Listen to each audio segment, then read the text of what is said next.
and especially that the girl child at night time, they should not be allowed to come out in the outside.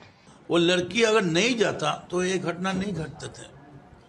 अगर जाने का time लड़की किसी को बता के जाते थे, दो सहेलियां लेके जाते थे, ये नहीं घटते।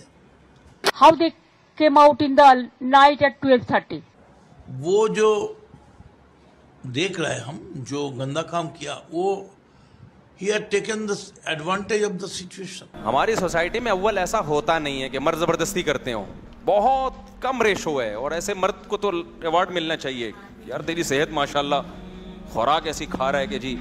जहाँ पे एक स्त्री जो कि बड़े अभद्र वस्त्रों को पहन के रही है, उसके नाम पे प्रोडक्ट बिक रहे हैं। तो हमारे if very important, if very necessary, she should go outside, but she should go with their family members like uncle, father.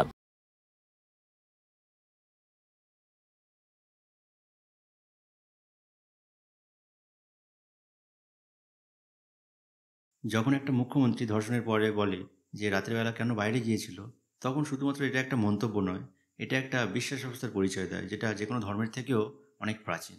এই বিশ্বাসটা হলো যে নারীদের নিরাপত্তা তাদের নিজেদের হাতে। এই মন্তব্যের পরে প্রবল বিতর্কও হয়, অ্যাক্টিভিস্টরা সমালোচনা করে আর ভিকটিমের বাবা প্রতিবাদ করেন। পরে মুখ্যমন্ত্রী বলেন যে তার মন্তব্যকে বিকৃত করেছে মিডিয়া। কিন্তু আসল প্রশ্ন হলো, বিকৃত হোক বা না হোক, এই ধরনের মন্তব্য আমরা আগেও শুনেছি। বিভিন্ন নেতা, বিভিন্ন দলে, নারী পুরুষ সবাই নির্বিশেষে সবাই এমনই কথা কখনো না কখনো বলেছেন। কিন্তু প্রশ্ন হলো, শিক্ষিত ও ক্ষমতাবান মানুষেরা বারবার একই ভুল কেন করে? বারবার ভিকটিমকেই দোষ দেওয়া হয়। বারবার ভিকটিমকে দোষ দেওয়া মানে সব কিছুই নিরাপদে আছে, সব কিছুই সেফ আছে, এমন একটা ইলিউশন তৈরি করা, কেন সমাজ তো আসলে নিরাপদ, তুমি ভালো মেয়ে হয়ে যাও। এই মানসিকতা অনেকটা ধর্মীয় বিশ্বাসের মতো। ভালো মানুষদের ভালো হয়, আর যাদের সাথে খারাপ হয় তারা নিশ্চয়ই এটা ডিজার্ভ করে। কিন্তু এটা কি জাস্টিস? না, এটা হলো সুপারস্টিশন। এটা শুধু একটা মন্তব্য নয়, এটা একটা কালচারাল প্রোগ্রামিং, যেটা আমাদের মাথায় বহু বছর ধরে ঢোকানো হয়েছে। আমরা এখনও ভাবি নারীর নিরাপত্তা তার দায়িত্ব, সমাজের নয়। ধর্ম, ট্রেডিশন, পলিটিক্স সবাই একই কথা বলে যে ভালো মেয়েরা রাত্রিবেলা বেরোয় না। আর যখন একজন মহিলা মুখ্যমন্ত্রী ঠিক একই কথাই বলেন, তখন বোঝা যায় যে পিতৃতন্ত্র বা প্যাট্রিয়ার্কি শুধুমাত্র জেন্ডার হিসেবে কাজ করে না, এটা একটা বিলিফ সিস্টেম, বিশ্বাস ব্যবস্থা, যেটা বহু বছর ধরে চলে আসছে। প্যাট্রিয়ার্কি পুরুষদের দ্বারা শুধুমাত্র মহিলাদের কন্ট্রোল নয়, প্যাট্রিয়ার্কি হলো এই কন্ট্রোলটাকেই সংস্কৃতি বলে ডিফেন্ড করা। একটা যুক্তিবাদী সমাজ এই ট্র্যাজেডিগুলোকে নর্মালাইজ করে না, বরং প্রশ্ন করে।